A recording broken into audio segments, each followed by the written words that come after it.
GTA Online has evolved into so much more than we or even Rockstar could have predicted since it came out in 2013. And with how much content has been added, a lot has changed for the good, but also for the worst. In this video, we're going to look over the significant changes that have come to GTA Online, as well as what was in the game from the start, and what GTA 6 Online can learn from GTA 5 Online.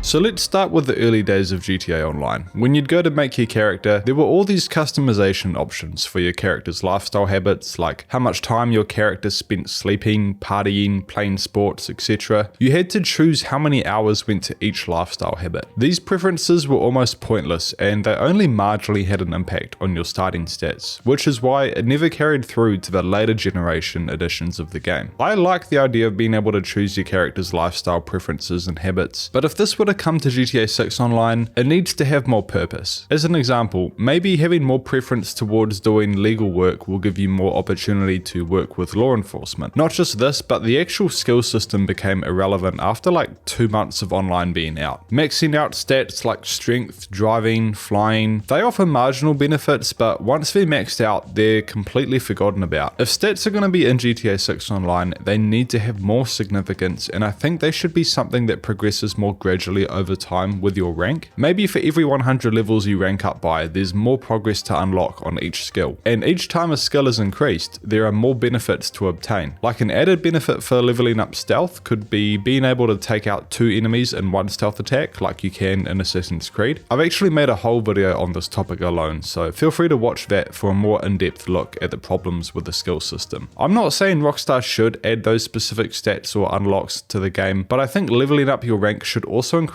the capacity for how much the other skills can be increased as well. That way, after you reach level 120, the rest of the levels that you gain don't feel completely pointless.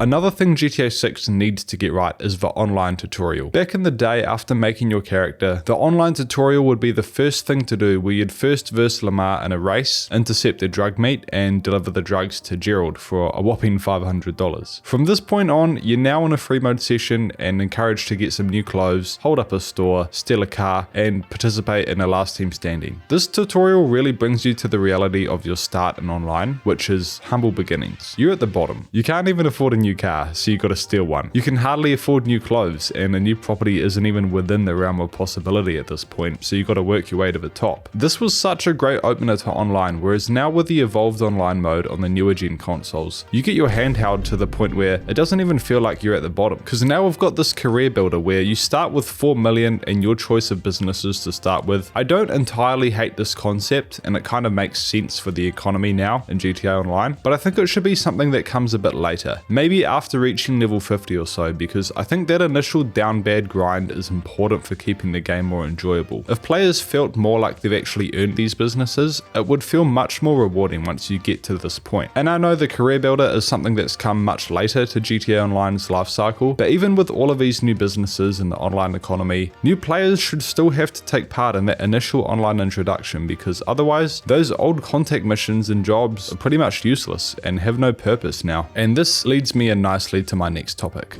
the online economy. GTA Online's economy has changed so much since its launch. I remember back in the day when the most expensive car was the Adder at $1 million.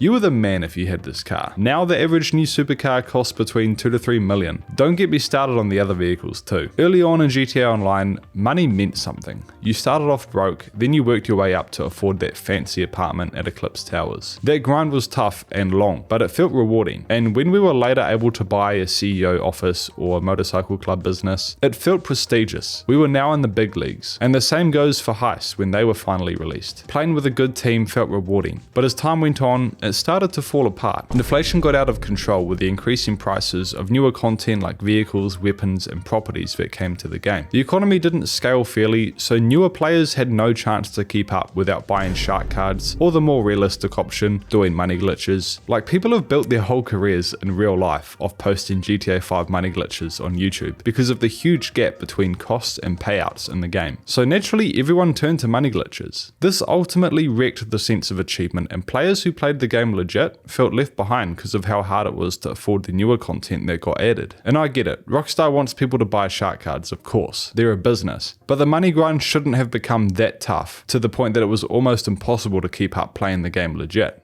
Let's talk about the businesses. What is added to the current state of GTA Online's economy is all the businesses you can now own. With how many businesses there are now and the grind that goes into each of them, it's just become a chore. Resupplying, defending, and selling stock now feels like an actual job rather than a game. I think there really doesn't need to be so many different businesses in GTA Online because it makes it confusing for the player as to what's the best way for them to get ahead. Because as they're working on one business, the opportunity cost is huge as the player contemplates if what they're doing is even worth it compared to the 20 other businesses they can run. At least businesses offer some good money though, because what doesn't offer a decent payout are contact missions. There's a reason contact missions are dead now. They are boring and pay pennies. Instead of being paid for repetition and taking longer to do a contact mission, we should be paid for skill. It makes sense to be better rewarded if I can clear out all the enemies in Rooftop Rumble and deliver the briefcase under a certain amount of time. And these missions should scale with the online economy, otherwise they just become irrelevant over time. But also make them more interesting as well. It's all about just taking out enemies, grab the stuff, then deliver it to the objective. And to be honest, it's not even just contact missions. Almost every mission works this way, so understandably it can become tedious. And stick around because we're going to go into this issue as well. Now, one thing Rockstar did really well with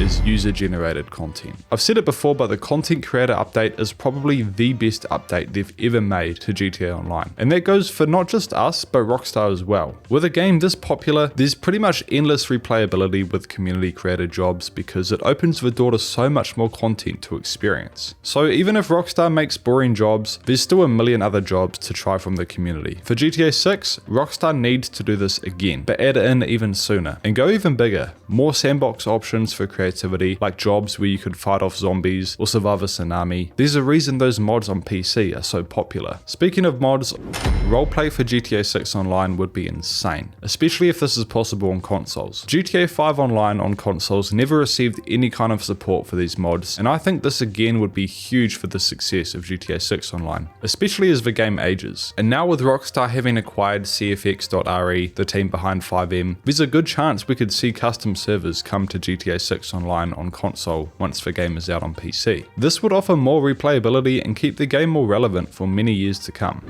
Let's talk about heists. That very first heist update that came to GTA Online, that was massive. It's what everyone was holding out for, and it was worth the wait. They were fun, challenging, and rewarding. In fact, some of my fondest memories from GTA Online purely just come from playing those original heists. And having challenges like the Criminal Mastermind Challenge that awarded you and your crew 10 million each for completing each heist without dying once was a great idea. However, one thing I think that should have been changed is if your teammates use up all the team lives, the heist should not fail. Instead, the player or players that die should just spectate. I think we all know how painful this was from trying to do heists with randoms. It was never a good idea. Now, you can make the argument that players shouldn't be stuck spectating if they die too many times as it's not fun. Well, maybe they shouldn't die in the first place. Or maybe they could implement something similar to the reboot van in Fortnite. Or maybe when a certain checkpoint in the heist is reached, your teammates come back to life. Actually, what would be better is if it was player lives and not team lives. That way, if one player died more than once, they were the ones that had to spectate, rather than someone only dying once and spectating because the other heist crew already used up all the available team lives. The later heist updates improved where you didn't have to have 3 other teammates. In fact, some heists you could do completely solo. However, it's called GTA Online for a reason. I don't think you should be able to play a heist completely solo. It kind of defeats the purpose of playing online in the first place. And those heist challenges that I mentioned earlier, some of them are still bugged to this day, where challenges like the Criminal Mastermind on the Doomsday heist, it'll just reset your progress for no reason. It just comes across a bit lazy and ruins the fun when Rockstar don't even bother fixing bugs like this, but they'll patch the newest money glitch. Also, what happened to just robbing a bank? Now we're saving the entire world from ending by taking down this muppet and his evil AI named after a dog from a kid's show. I see no reason why you should be using expletives. In my opinion, Heists should have never gone down this Avengers type path. We're here to rob banks, not save the world. This strays away from the GTA identity a bit in my opinion, so hopefully we don't see all this saving the world and futuristic sort of stuff in GTA 6 Online. Speaking of futuristic crap,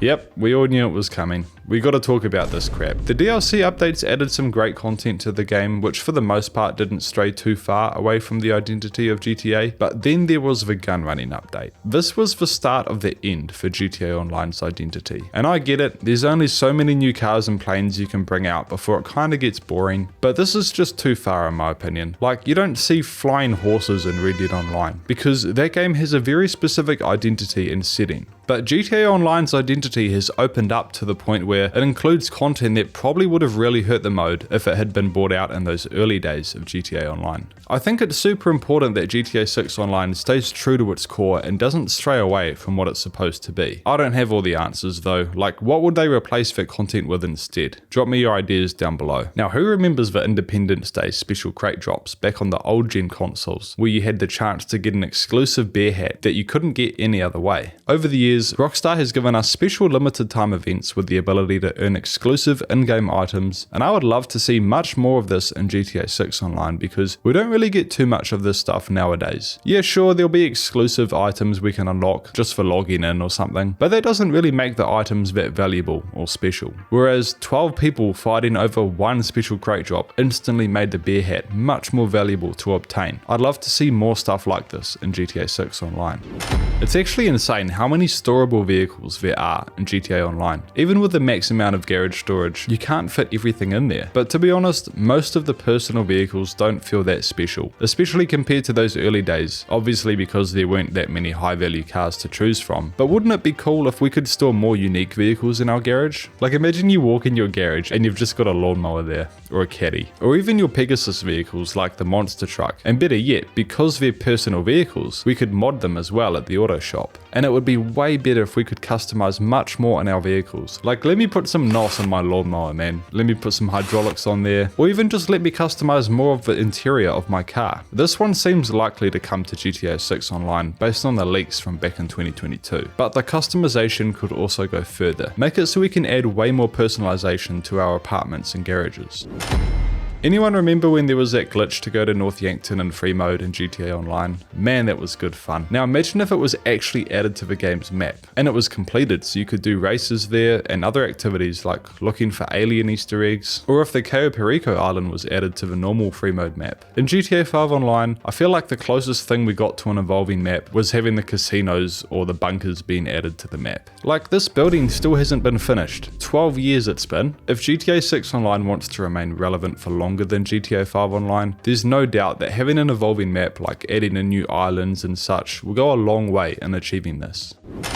Yeah, this is just a must-have in 2026. No more excuses. I get that Rockstar love to double dip and force players to buy the game twice so they can play with friends on different consoles, but this will just end up separating the player base more because I'd hope most people wouldn't just buy another console and copy of GTA 6 just to play with their other friends on the opposite console platform. But then again, it's GTA 6, so some people would probably do it. But I'd argue it's in the best interest of us and Rockstar to make GTA 6 Online crossplay for consoles. If more people can play with their friends even if on different consoles, that's only going to bring in more money for Rockstar. I briefly touched on it earlier, but it needs its own point. Almost all of the missions in GTA Online follow the same script or template. Drive here, shoot the enemies, grab the thing, and bring it back to the objective. This mission structure has been repeated for pretty much all of GTA Online's life, and it's just gotten stale now. The same can be said about the businesses you can buy. After the CEO Warehouse and MC Business updates, almost everything else that came out just felt like it followed the same script of how it all worked. Resupply the business, sell the stock, even the business interiors have been reused across different businesses. We need more dynamic events with these missions and businesses. Give us more random options we can make with these missions and how it affects our rewards and reputation. I'll give you an example. Let's say we're doing a gun running mission where we have to deliver weapons to a gang in Vice City. Mid-mission, our contact calls us and tells us that a rival crew is ambushing the meet. We can choose to A, fight it out for a bonus payout if no one is killed, B, side with the rival crew and betray our client, which unlocks future missions with them, or C, we take a hit to our reputation, escape and keep the goods, and this could all happen randomly using AI variation. And whatever we choose, the NPCs will remember our choice, which will affect our future missions and opportunities. And the same could happen with businesses, where certain people we hire might have shady contacts who could offer us side deals or advantages like blocking off roads so we can sell stock without nearby players on the ground being able to interfere. Or if another player is selling in the lobby, you could sneak into their business while they're making their deliveries and steal any other stock they might have if they haven't hired any guards to watch the place. And maybe the weather or time of day affects our payout as well if it poses a higher risk when selling.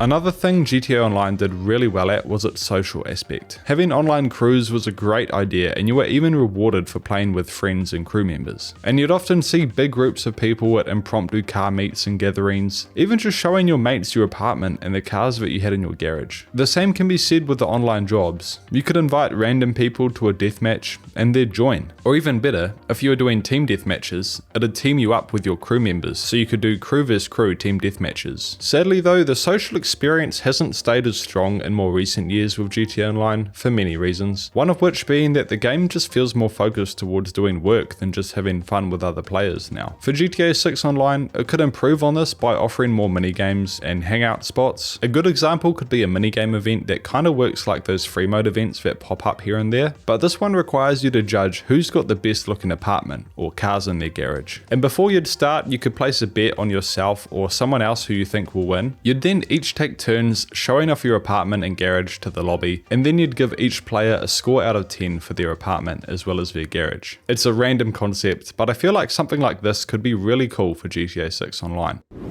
We gotta talk about the combat as well. For the most part, combat was pretty balanced in the first couple years of GTA Online. Most players were on an even level playing field with weapons and weaponized vehicles, and it was much more a match of skill. But as we know, it's not quite the same now with shit like this, and now it's about how much money you've got to throw at easy kills that require no skill. This not only has made the PvP in online super unbalanced, but it's made lobbies so toxic now that you can't even drive past another random player without expecting to see a rocket flying at you.